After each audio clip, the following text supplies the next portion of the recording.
Hey guys, back with another update video. The market just closed. It's Thursday, May 24th. It's 4:20 p.m. I'm recording this video for the second time because I just finished recording it for the first time and realized I did not hit the record button, which obviously helps. So let's try this again. So looking at the market today and the general board here, it looks like there's a mixture of red and green. And looks like the market pretty much traded sideways, right? There's some half red, half green, but not a lot of big moves either way. It's all plus or minus 1%. So it's actually days like these that benefit traders like myself, because people like me, they call theta gang, so theta in terms of time. We have time on our side. So whenever you sell an option, time is always on your side. The people that buy options, time is always against them. The people that buy options, they need the stock to move in their chosen direction, and they need it to move quickly. And I say quickly because the longer the stock doesn't move in their direction, their premiums get slowly eaten away. And they get eaten away by me, by traders like us that sell them those options. So that's why I say time is on our side. And when you sell an option, you can make money three ways. You can make money when the stock goes up, like when I sell my cash secured puts. As long as the stock stays above my strike price, or it can go to the moon, it doesn't matter, I still get to keep my premium and not get assigned shares. So I can make money when the stock goes up. I can also make money in days like today when the stock trades sideways, because as long as it's trading sideways above my strike price, time is still eating away at that premium, which is great, which is what I want, because I want that option to expire worthless. And if my option is sold far enough out of the money, meaning I have a good buffer between my strike price and the current price of the stock can even go down a little bit, and I can still make money and not get assigned any shares. So that's why I like the wheel strategy, because you can make money if the stock goes up, stock doesn't do anything and trade sideways, or even if the stock goes down a little bit. You don't have to be right about the direction. And the other thing is I sell weekly options, because not only can I make money if the stock goes up, sideways, or down, but I don't give the stock a lot of time to do it. I only give every option play essentially 5 days. If I sell my options first thing Monday morning and they expire Friday at the end of the day, then that stock only has 5 days to move against me. So again, time is on my side. So for me to get assigned shares, the stock has to basically drop by a lot and do it quickly. If the stock just goes down like 0.1% every day for 5 days, well, that's fine by me, because I probably sold the cash secured put so far out of the money that it probably still won't hit my strike price. So it can bleed out slowly and I can still make money. I only get in trouble, and I put trouble in quotes, I only get in trouble when the stock dips hard and fast. And I said I put trouble in quotes because if you've seen my prior videos, I make way more money on the call side of the options than I do on the put side. And that's partly because if the stock actually does dip that hard and that fast, then I got assigned shares at essentially a sale price. And if you watch my other videos, I really harp on making sure you pick good stocks, because good stocks, if they dip hard and fast, will always rebound back up. So that's why even if I get assigned shares, like on my recent IWM shares and my even older AMD shares, I can sell covered calls on them the following week, or just sell the shares flat out and profit even more than I did by selling the cash secured puts. So that's why it's really important to pick good stocks. I think that's the first step in making money with stock options, is make sure you pick a good underlying stock. So just going back to my options plays for this week, we'll take a look at my AMD options. So if you remember from my previous videos, I have 2 contracts of the $52 strike AMD option that I sold early in the week for $22 each. And AMD opened up in the green, but it kind of traded in the red all day long, kind of hovered around the $54, $55 range, and actually closed the day at around 54 and some change. And that's perfectly fine by me, because my strikes are at $52. And it's the end of the day, Thursday, and my options expire tomorrow.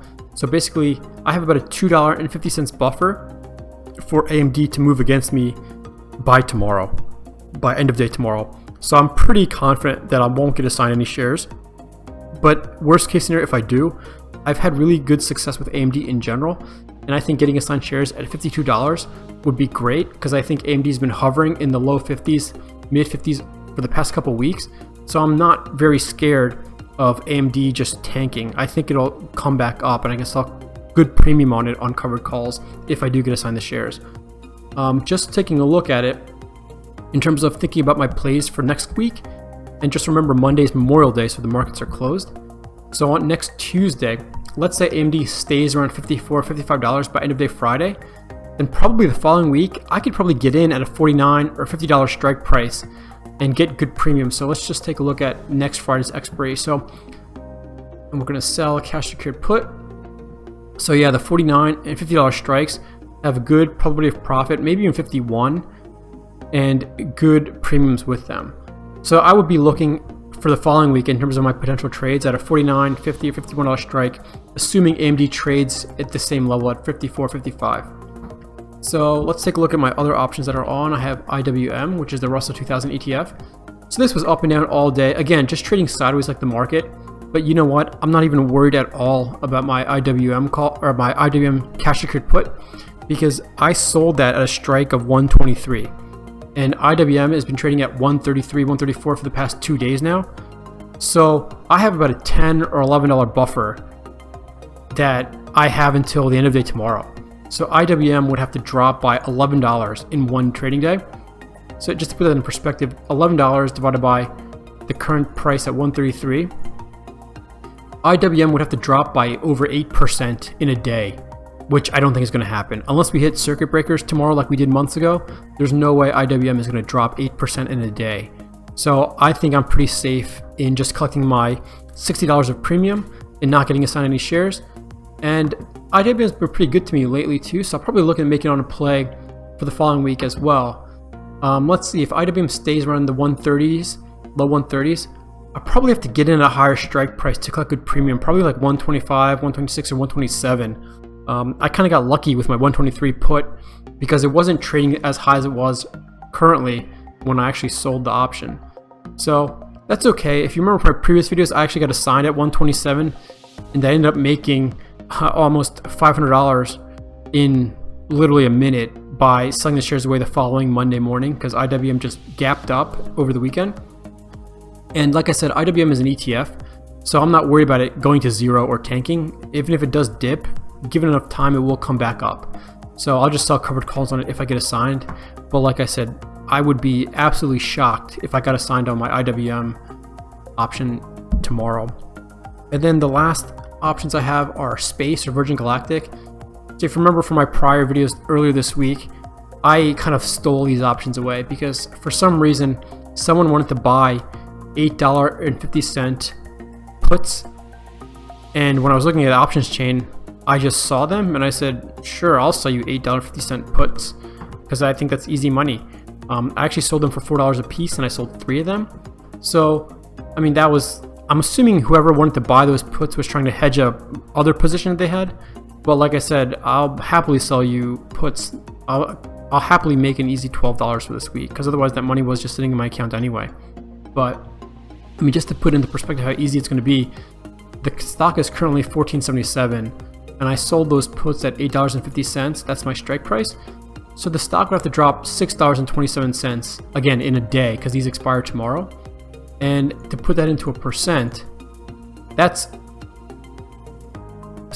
not correct. Oh yes, it is correct because I have to times it by 100.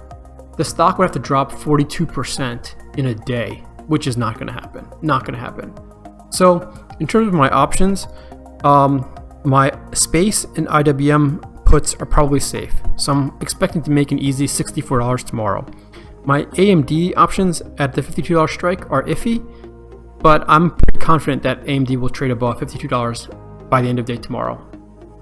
And just in terms of my other potential plays for next week, I mean, unless I can get another steal on Space, I'll probably stay away from Space right now just because it's probably one of the more riskier stocks that I've traded so far. Another stock I was looking at was MU, which is Micron. And if you're not familiar with Micron, Micron is very similar to Intel and AMD and Nvidia. They sell computer chips. And in general, all those stocks like Intel, Nvidia, AMD, and Micron, they all kind of trade together because they all sell and do relatively similar things.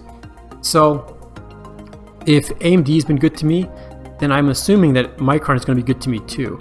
And the other nice thing about Micron is that it's about $10 cheaper than AMD. So trading right now around $44, $45, whereas AMD is $54, $55. So it'd be a better use of my money, or easier, or I would tie up less money with Micron options. So I was looking at that, and I was actually looking at the options chain a few minutes ago in terms of making just thinking about plays for next week. And let's see, May 29th. So let's say Micron stays around $44, $45 by end of day tomorrow. I was really looking at these $42 and $42.50 strike puts because they're going to give me a good return on my money. Let's say it'd be $36 divided by 4,200 times 100. I mean, that's almost a 0.9% return on my risk here. And then this, the $42.50 strike, that's going to be 44 divided by 4250 times 100. That's going to be a 1% return on my risk. So obviously these numbers are going to change because I can't trade this tomorrow. I don't have enough capital. I'll have to wait until Tuesday morning. But if the prices stay the same and the premiums stay the same, that's a pretty good return on my risk. And now you may be looking at this and saying, well, the strike risk, the stock is currently trading at $45 and you're talking about $42 or $42.50 strikes. You only have a $2.5 or $3 buffer there. Isn't that kind of risky? Well, yes and no. So the chance of profit is still pretty high at 80 and 83%. But the other thing is I was looking at the Fibonacci retracements on Micron. So this is the chart for Micron. And whoops. If you take a look at the recent price movement, so Micron's been trading in this kind of darker green area for a while now. And the nice thing about these Fibonacci retracements is that it looks like the support right now is around $43 and some change, and the resistance is $46 and some change. So Micron's been trading between $43 and $46 for the past few days now. And so by selling a 42 or 42.50 put, you would have to break through this support level, which again is technically hard to do if you believe in technical analysis. But if you take a look at Micron in general and you follow this support level, I mean, every time Micron's tried to dip below or touched it, it bounces back up. It came close here, it dropped down a little bit, bounced back up. It tested that support again, bounced back up. And actually the last time Micron was $42 was mid to end of April. I mean, even look back here. It broke through that $42 level, touched it again, bounced back up, then it finally broke back down, broke back up. I mean, there's multiple times throughout the past months where Micron has just kind of tested that support level. So it's a pretty strong support level for Micron. So that's why I think I'd be safe selling a $42 or $42.50 strike put, because it would take a lot for that stock to get below 43, especially in a week. So that's just my kind of, very bare bones or very cursory technical analysis on Micron, and also kind of giving you an explanation of how I select my strike prices or other things I look at when I pick my strikes. So as always, if you have any questions or comments, please leave them below. If you have any suggestions for any future videos, I know someone requested a video on these Fibonacci retracements, which I will be making shortly, maybe this weekend. And I know in the previous videos, somebody requested a video on my watch list and how I pick my stocks. So I actually created that video a few days ago. So if you want to take a look, if you haven't seen it already, you can find it on my YouTube homepage.